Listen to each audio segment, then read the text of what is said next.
The Board Up Zach. In the upcoming chapter, it was a quiet night in Sacramento, California, when the first chilling whispers of terror began to spread through the community. A shadowy figure moved silently under the cover of darkness, leaving behind a trail of unspeakable acts that would haunt the state for decades. Imagine this: a predator who struck not once, not twice, but over and over again, leaving victims traumatized and authorities baffled. This wasn't just any criminal, this was someone who seemed to vanish into thin air after each attack, leaving no trace except for fragments of fear scattered across multiple cities.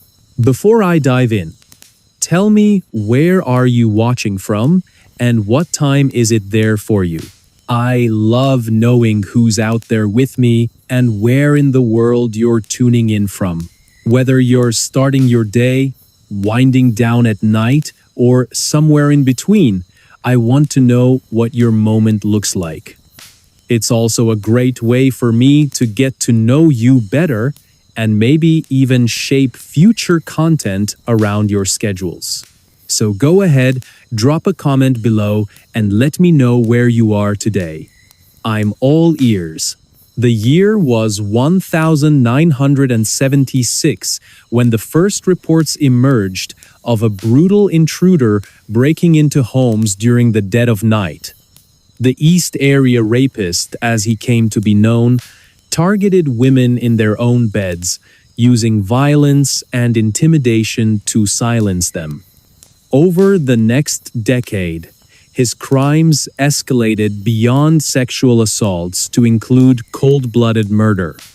By the early 1980s, he had expanded his territory, moving south to Orange County and leaving a trail of death and destruction in his wake. For years, law enforcement struggled to piece together the puzzle of who or what this monster could be. In the small town of Rancho Cordova, nestled near Sacramento, residents lived in constant dread. Families bolted their doors shut, installed security systems, and avoided walking alone after sunset. Yet nothing stopped the predator from striking again and again. Each crime left investigators scratching their heads, searching for connections between seemingly unrelated cases. Was this one man or an organized group? And why did he always manage to slip through the cracks? As we fast forward to the early 2000s, the case remained wide open, frustrating detectives and tormenting families still seeking closure. Forensic psychologist Emily Carter found herself drawn to the mystery after uncovering long-forgotten letters written by survivors recounting their harrowing experiences. She pored over these documents late into the night, her mind racing with questions. How could someone commit such heinous acts repeatedly without being caught? What drove this person to prey on innocent lives so mercilessly? By 2005, advancements in forensic technology offered new hope for solving the decades-old mystery. Detective Mark Thompson, who had spent much of his career chasing leads on the case, revisited old evidence with fresh eyes. Using DNA testing capabilities unavailable at the time of the attacks, investigators began matching biological material found at various crime scenes. One breakthrough involved linking semen samples collected from multiple victims to a single unknown male profile. Not someone previously considered a suspect, but someone entirely different. Could this finally be the key they needed? But the story doesn't end there. As years passed, public fascination with the case only grew stronger. True crime podcasts, documentaries, and online forums buzzed with theories about the identity of the Golden State Killer. Among those captivated by the case was Brian Carter, a computer programmer turned self-taught cryptographer. He applied advanced algorithms to decode patterns hidden within DNA databases, hoping to uncover clues missed by professionals. His work attracted national attention, sparking debates about whether amateurs could truly solve mysteries law enforcement couldn't crack. Meanwhile, Emily delved deeper into the psychological makeup of the attacker. Studying interviews conducted with victims revealed a haunting truth.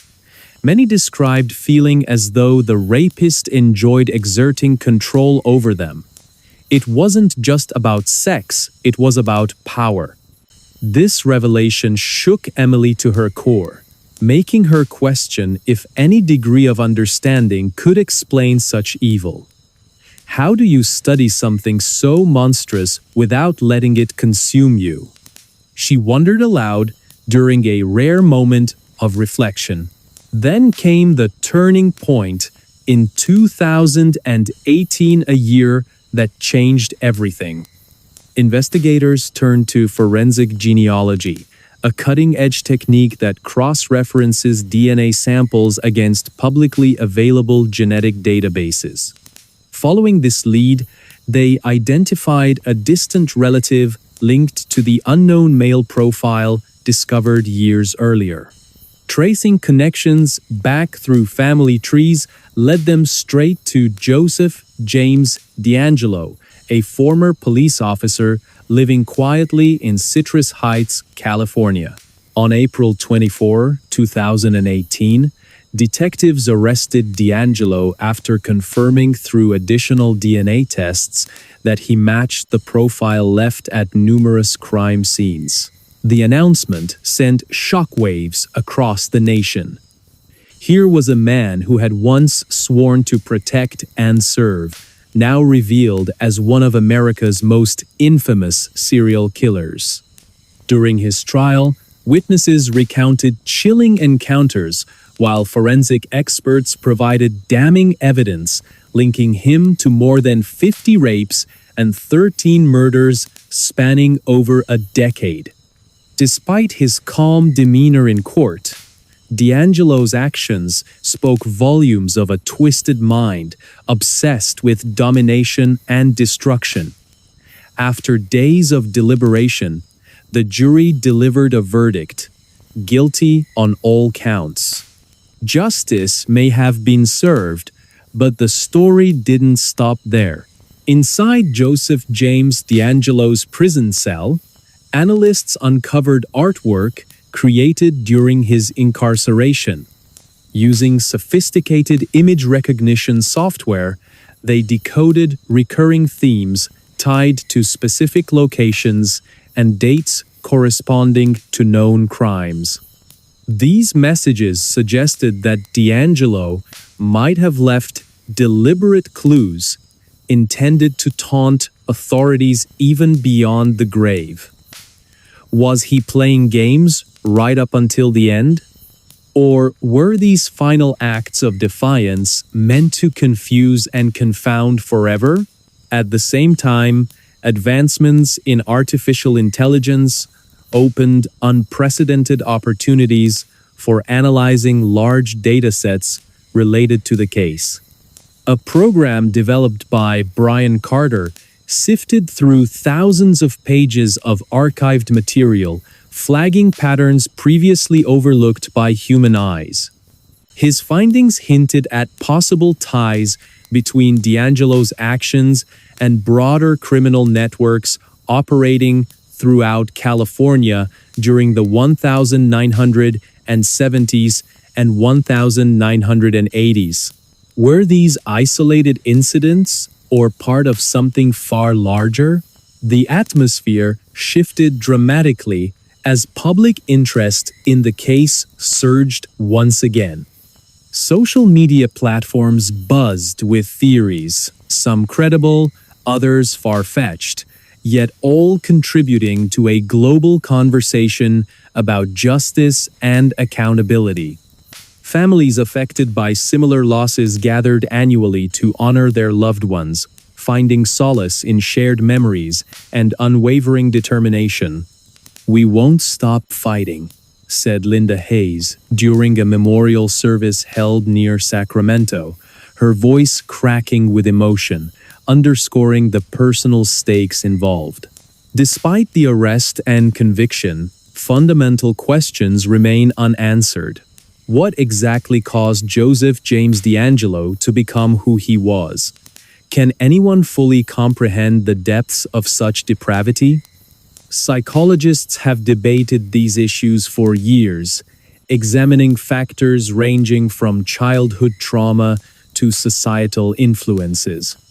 But perhaps the most haunting question of all is whether true evil can ever truly be understood, or will it always lurk just beyond our grasp? Let's take a step back and revisit the beginning. Picture this: a suburban neighborhood bathed in moonlight, where shadows stretch long and every creak of the floorboards echoes like a warning. Somewhere among these streets, a predator stalked his prey, methodically planning each move before striking without mercy. Residents went to bed feeling safe, only to awaken to horror unimaginable. How does someone fall so far into madness that they see nothing wrong with destroying lives so casually? For every answer uncovered, new mysteries arise. Did DeAngelo act alone, or did others participate in his crimes? Could there be more victims than originally thought? Advances in forensic science continue to unravel secrets buried deep within archives, offering tantalizing possibilities worth pursuing. In 2023, researchers announced another startling discovery.